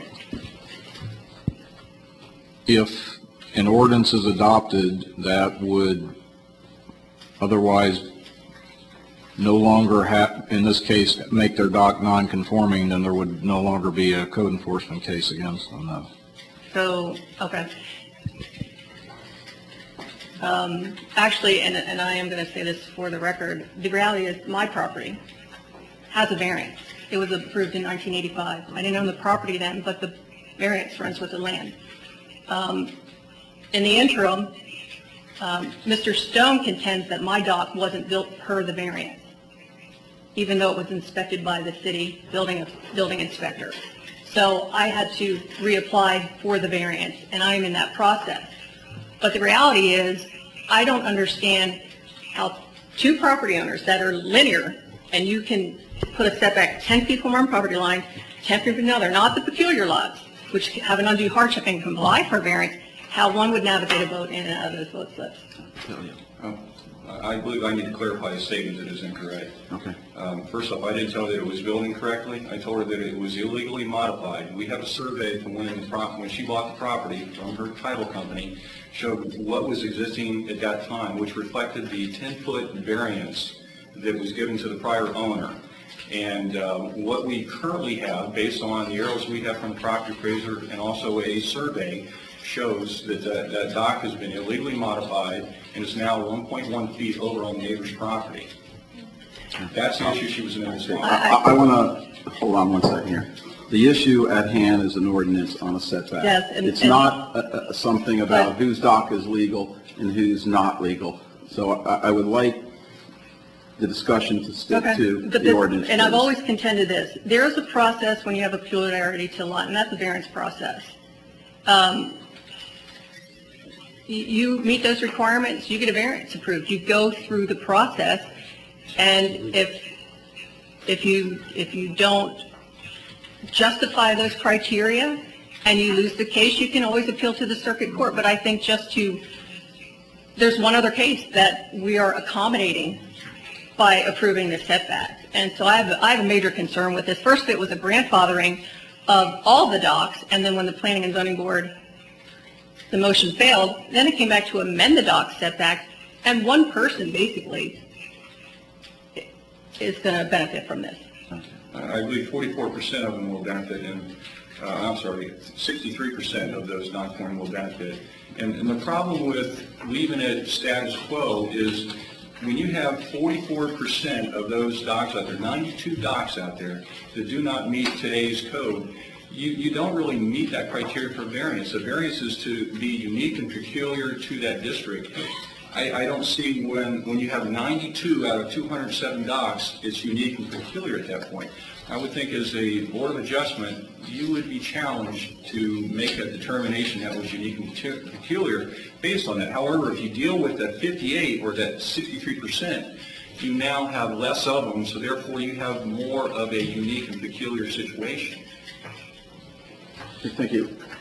Ms. Dean, any further comment on it? Yeah, I still have an issue with the navigability, not only on these lots, but on those lots that are linear. Right, okay. Frank, you... I will address that one at time, I just don't understand how one can navigate in and out of a boat slip when both slips could be backed up 10 feet away. And I think, and it depends on which way people shift their docks, but you can't control that. You can't control which way the dock is going to be constructed. The reason why the 20-foot is there is to allow accessibility in between the properties. So I really do have an issue with it, and I think there's a variance process. That's just the way it is. I think the 20-foot should stand. Thank you. Do you have any? No, I'd like to open it to public I comment. have some then. Okay. The 20-foot, I'm going to go back because I think I'm be right on this. I remember this. The 20-foot, I believe, was put in place from a visibility standpoint. I never remembered it put in from a navigational standpoint. It was so that your neighbor, when they look out, wouldn't be looking over the hut of your house. It was compressed in. from the standpoint of navigability, because I brought that up the last time, if two people are, I sat down with John on this and we discussed it. If there's an existing dock and it's 10 foot back and the opening is there, and you don't have a dock, are you going to really build your dock to face his dock so you can't get your boat in? I don't know. I mean, I wouldn't. I mean, I'm going to build a dock so that I can get my boat in. Now, I've looked at this a bunch of different ways, but I really look at it, and I got to agree with Don here, that, excuse me, Councilman Montanaro, that this is a setback ordinance. This is not a compliance. I see nothing here that's talking about compliance, material built, height that it's built. So if I'm taking this and moving from 20 to 10, and I'm helping 63% more of the people to make it conforming, then I'm trying to be friendly to the residents. It's just like the fence ordinance. We've had a bunch of them. So we're trying to make this better for the citizens so we do not have the non-conformities. That's what I see. And if it's a compliance issue, then yes, we have a process in place that they can come and try to get a variance from it. So to me, this isn't compliance. This is strictly a setback issue. And I look at the setbacks, and I talked to John on it, and we looked at docks, and if two people try to build a dock like that, shame on both of them for facing each other. Because if there's one dock in place, and you were a normal boater in person, you would look at it and go, well, I'm not getting my boat in there. And so it's a setback. And my thing is, with making the setback 10, a lot of the nonconformities go away, and we're more friendly to property owners and property rights.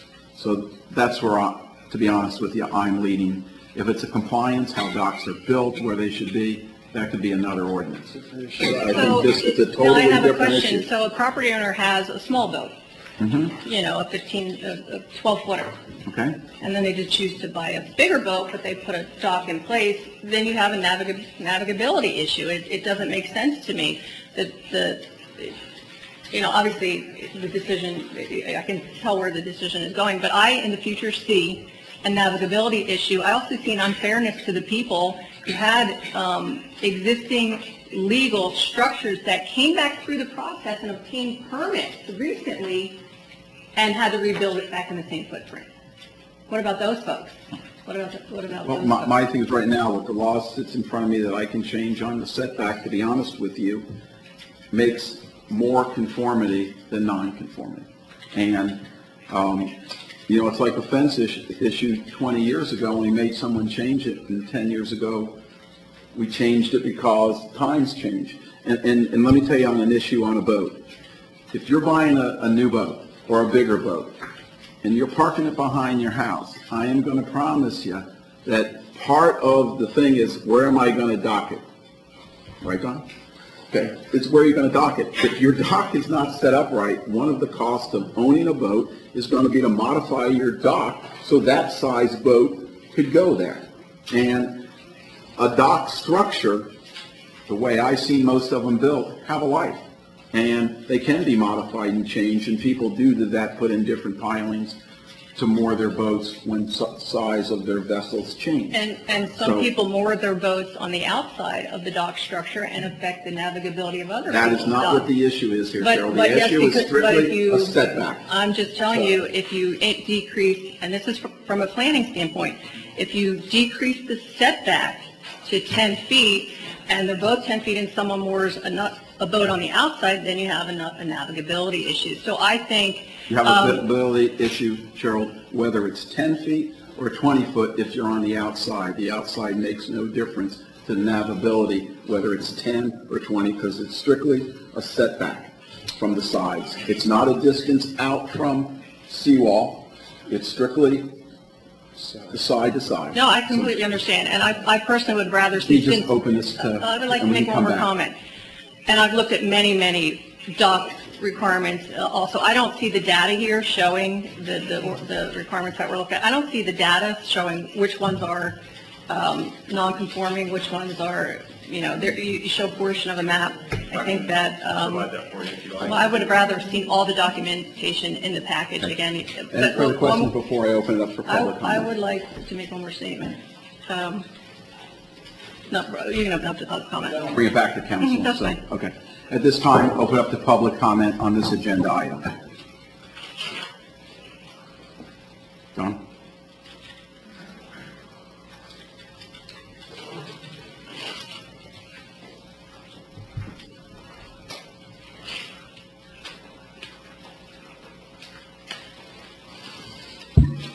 Don McClendon, citizen. I was one of the citizens who spoke basically against the original ordinance back in December. If I had concerns about things like Councilman Montanaro pointed out, I had the same concerns that you pointed out about navigability, and Councilwoman Dean pointed out. Since that time, I've given a lot of thought. I've been up and down every canal from the Grand Canal and passed many times, a little canoe sometimes. But after looking at this, I think what we have is a better understanding of what we're trying to do than we had back in December. I do understand that the 10-foot would benefit a large percentage of the residents. I think that's important. If we were to keep it as is and not benefit them, it will be a significant cost to the residents, and our residents are bearing a significant cost to survive today. The one area in the document by Mr. LaRue is one paragraph talking about the R1 zoning district with the exception of Lansing Island where more restrictive HOA requirements may apply. I don't know that there are more restrictive requirements on Lansing, so they may apply. But I am concerned about the build-out on Lansing Island, especially since those are the only mangroves we have left in the city, the habitat for the fish. Everything else, as you said, is pretty much dead. Those mangroves are a vital resource. So, but I too, like Councilman Montanaro mentioned, upon of other gaining more information on this and further reflecting on it, I'm in favor of the ordinance. Thank you. Thank you. Any further public comment? Hearing none, close to public comment. Pardon me? I'm sorry, Steve, I didn't see it. I didn't raise it quickly. That's okay.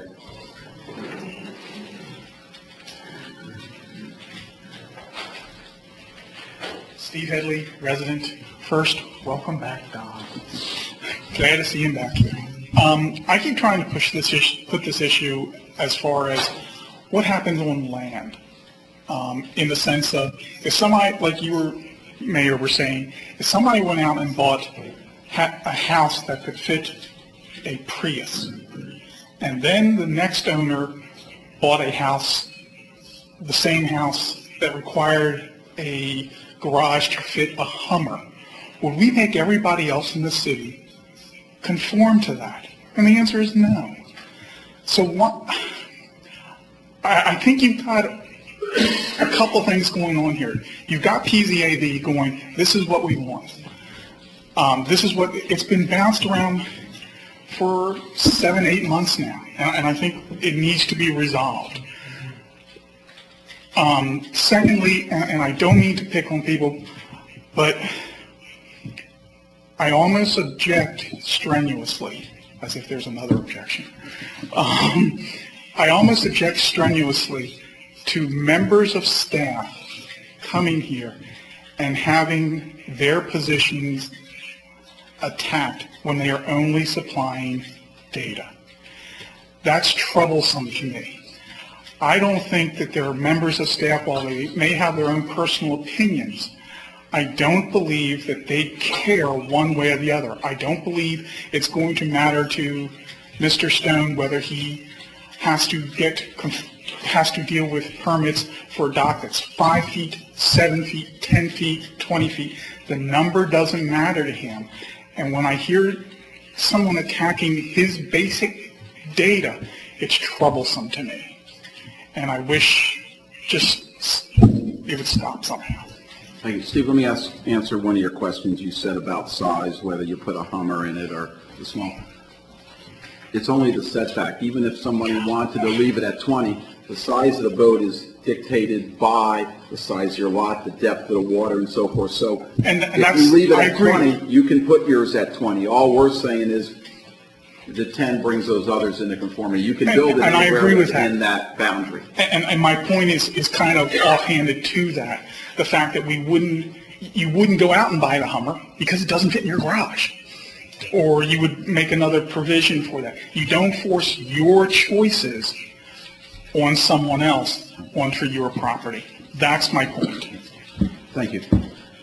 Any further public comment? Hearing none, bring it back to council. Yeah, I would like to say, first of all, I'm not attacking the data. I haven't seen the data. I don't have the data. I've heard, 229 docks, no data, no map. I've heard 207 docks.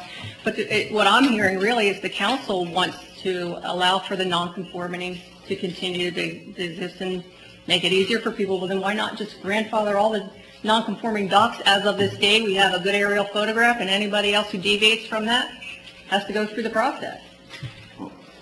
If you have some within I'm going to answer that to you. If you have some within the 10 foot or had built so illegal that it's right on the property line, then I'm not sure that that's a logical way to grandfather someone in. But he's saying he doesn't know which ones were and which ones weren't. So, but they have to conform when this is passed at the point that they have to do any work on their dock. It has to conform to the setback of 10 feet. Yeah, I just don't see the baseline of where you can determine which ones are non-conforming. You said the data is not available. There's no aerials. Well, we have an aerial. We know there are aerials today. You looked at them, and I one for favor of them would be in favor of blanketing and grandfathering all of them as of this date, and anything further would have to come in and meet the code requirement. Any further comments? Yeah. Any further? Call the motion? Vote's motion? Just to reduce it? And reduce it to 10 foot? No. 10 foot. Councilwoman Bott? Yes. Vice Mayor Brown? Yes. Councilman Montanaro? Yes. Mayor Patino? Yes. Motion passes 4-1. It's 8:45. We will take no more than a 10-minute break.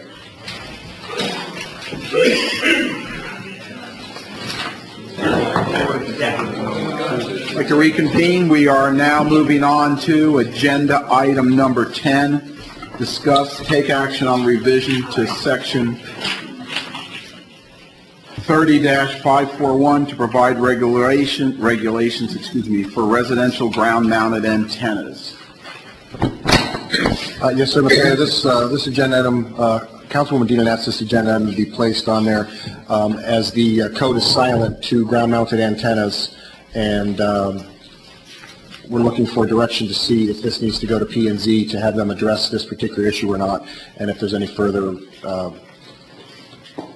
there's some backup in there, and I'm sure between the two of us we can provide any further if you need it. Okay, great. Thank you. That's really it. Jeff and I had conversations. The code is silent. Does this board want it to go to P&Z for consideration and exempt these things from permitting requirements, or whatever? That's all there is to it. So I know that if you read this, it's kind of convoluted. There's other backup information. There were meetings held. I don't really want to get into it. The reality is, do you want this to go to P&Z because the code is silent and have them look at it and allow exemptions or a permit or whatever? That's all there is to it. There's no, according to the city, the code is silent. Thank you. John, let me ask you one question. How many complaints or problems have we had because the code is silent that you're aware of?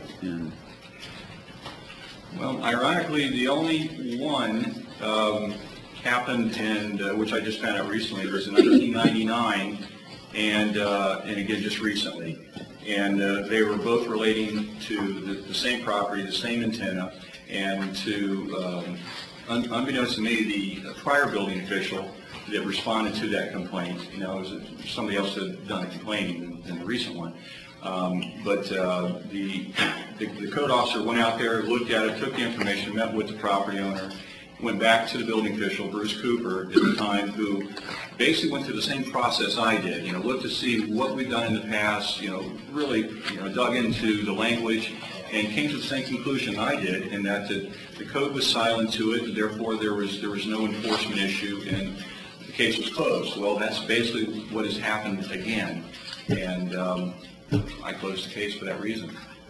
So there's really been one antenna. It's Further council comments? This is a complaint against a neighbor, and the request is for the council to interject itself in this matter and force the issue to P&Z. It would be inappropriate for the council to interject itself in this manner. There is a process in place for any resident who wants something to go before the P&Z, and that is to file the administrative fee and proceed to P&Z. The fact that something is silent in the code is meaningless. There are millions of things that our code is silent about, but that doesn't mean that every time somebody mentions one of those millions of things that we need to put it in the code. So this is a non-issue. Further comment? I would like to comment. As an elected official, there were multiple people in the fountains that came to me about this situation. Perhaps I should have went to the city manager first rather than taking the burden upon myself and calling into Tanya. A lot of this is really taken out of proportion. I'm not going to get into it. Jeff and I talked about it. I mean, Jeff, you might want to explain some of it, but multiple people came to me as an elected official about this issue. It's not about the interference because only the FCC handles those issues, but it's about the fact that an antenna goes up, it's not built to wind loading requirements, and now the code is silent. That's all there is. I mean, that's why I brought it forward. And again, perhaps I should have went to the city manager first. I was kind of in this position like, what do you do? Do you go to him? Do you go there? Because I am the neighbor. But the reality is, citizens came to me about this issue, and that's why I brought it forward. Okay, thank you. Any further comment from? Open this agenda item to citizens' comments. Hearing none, bring it back to council. Steve's in the back. Steve, I'm sorry, get them hand up. Didn't see you. No, I was waiting in. All right.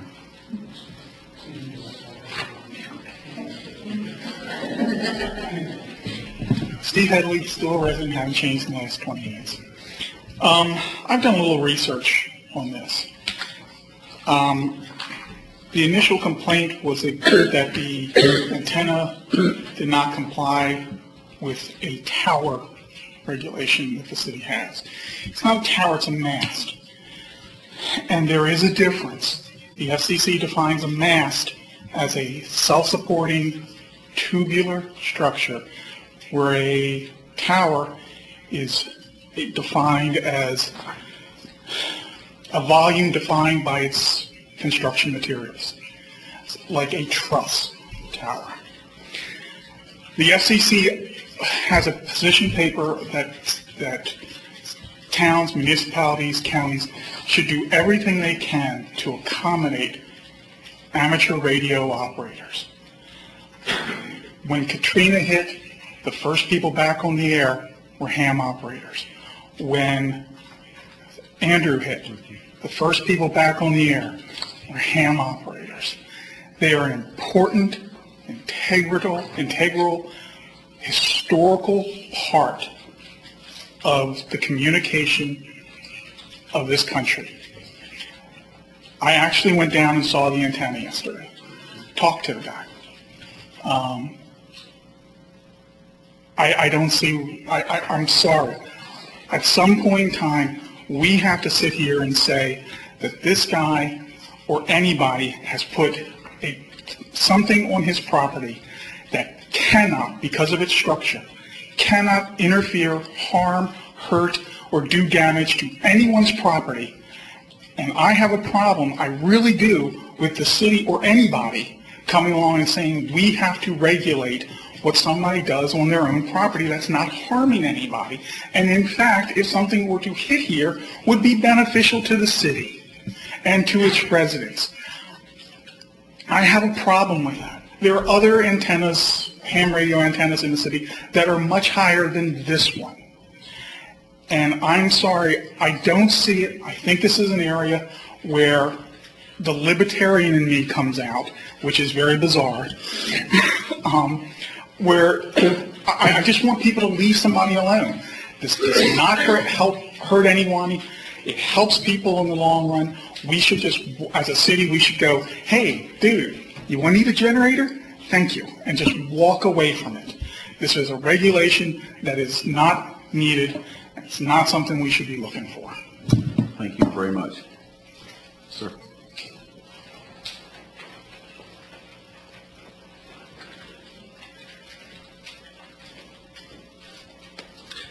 Good evening, Council. Ron Dragudis, resident, Satellite Beach. I certainly understand the difference between a mast and a tower. I think we all got the definition. We know what what the communication board wants, and yes, it is a service to have ham radio operators through the area, especially during unique conditions such as after storms. I do question whether there perhaps should be some regulation out there, and it should go back and be reviewed to ensure that these masts that are of a certain height are not tethered to trees with ropes, are not tethered with guide wires to a shingle and just an eye bolt, because I think it does pose a safety hazard to the residents in the area. And also, we know during a hurricane, if somebody doesn't have the time or high winds to lower this structure, this is basically a weapon in the sky, and it could cause some serious heartburn for everyone here. Thank you. Thank you.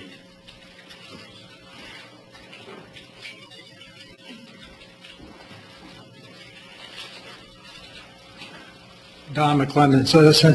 I was going to be silent on this non-code issue myself until what I just heard. Actually, I went and looked at that antenna during one of the heavy windstorms we had several months back. That antenna wasn't moving. The whole design of it is not any different than somebody's boat whip antenna or whatever that's going to be impacted by any heavy winds. I don't see where anybody's going to be harmed by it, even if it did fall. I mean, it'd be a freak accident, and then you got liabilities involved, so that would take care of that end of it. But thank you. Thank you. Any further public comment on this issue? Hearing none, back to council. Well, you know, we have the vacation of the right-of-way issue that where the code is silent, and it's been an issue. I think this council's duty-bound, if the code is silent, to put a code in place to deal with it. They allow an exemption, that's fine, but I think something needs to be on the books. Any further comment or motion? Do we have a motion? I move that we take no action. Second. Okay, I have a motion by Councilwoman Gott, a second by Councilman Montanaro to take no action. Poll the council, please. Councilman Medina? No. Vice Mayor Brenner? Yes. Councilman Montanaro? Yes. Councilman Dodd? Yes. Mayor Patino? Yes. Motion carries 4-1. Moving on to agenda item number 12, which is next regular council meeting.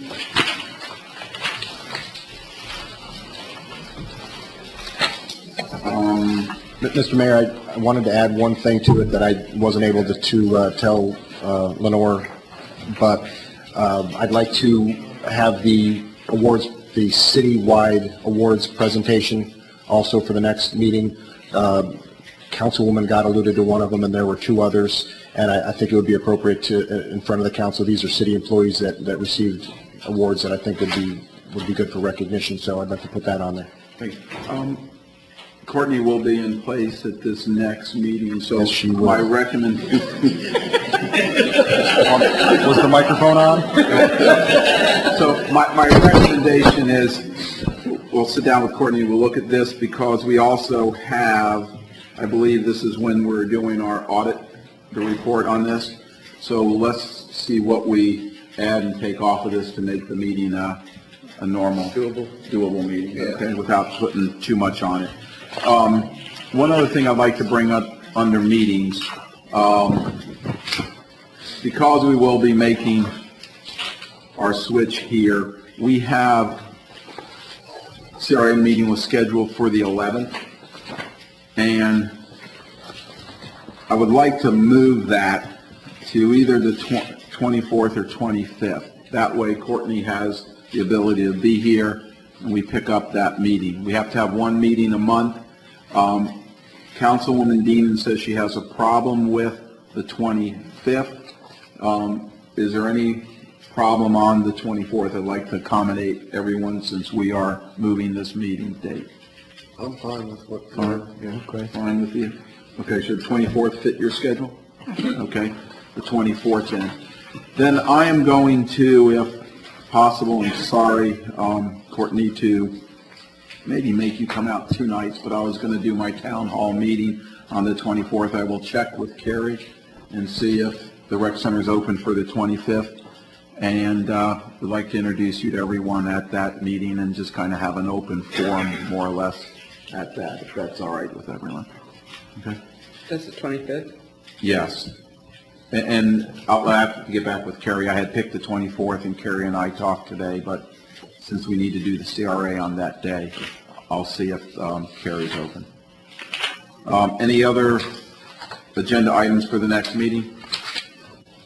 Okay, moving on to the next agenda item, which is appointments to boards.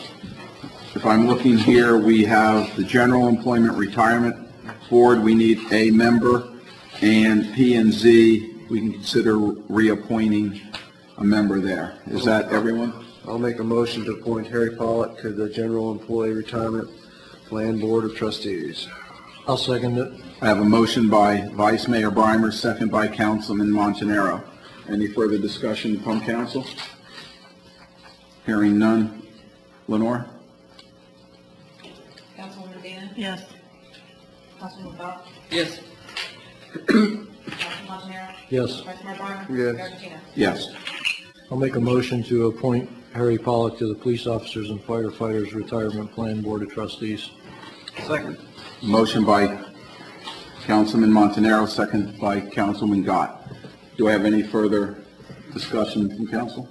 Hearing none. Lenore? Councilwoman Medina? Yes. Vice Mayor Barner? Yes. Councilman Bob? Yes. Mayor, Councilman Montanaro? Yes. Mayor Patino? Yes. And I'll make a motion to reappoint regular member Dale Howlett to the Planning and Zoning Advisory Board. Second. Okay, I have a motion by Councilman Montanaro, second by Vice Mayor Brimer. Any further discussion? Lenore? Councilwoman Medina? Yes. Councilman Gott? Yes. Vice Mayor Barner? Yes. Councilman Montanaro? Yes. Mayor Patino? Yes. Okay, moving on to agenda item 14, adoption of minutes for March 6th, 16th, 20th, and 21st. Move to approve as submitted the minutes of the March 6th regular meeting, the March 16th special meeting, the March 20 regular meeting, and the March 21st special meeting. Thank you. A motion by Councilman Gott, second by Vice Mayor Brimer. Further discussion from council? Hearing none. Lenore? Councilwoman Medina? Yes. Councilman Montanaro? Yes. Vice Mayor Barner? Yes. Councilman Gott? Yes. Mayor Patino? Yes. Town hall meeting is going to be at 7 o'clock. The town hall meeting will be at 7 o'clock. I've just got to come up with a date now to see if the rec center is open for the 25th. Before I say any further business and close, Jeff, thank you very, very much for your help and your leadership with our city. Great job, and Chief, thank you. I know you guys are waiting to get back, and Friday the 14th, I'm sure there'll be some happy guys at 11:59 whenever that takes place. Jim, everything's... Thank you. Just, all the paperwork, just for Jeff's standpoint, everything's in place? Yeah, we put, I don't remember exactly what the provision Okay. was, but it was. All right, I just want- Basically, he's reinstated before. Great, just want to make sure we've covered all our bases there. Any further business before council? Hearing none, meeting's adjourned. Jeff, can do a dance, a jig in front of you. Sure, you go into the week with that bar. I'm going with you.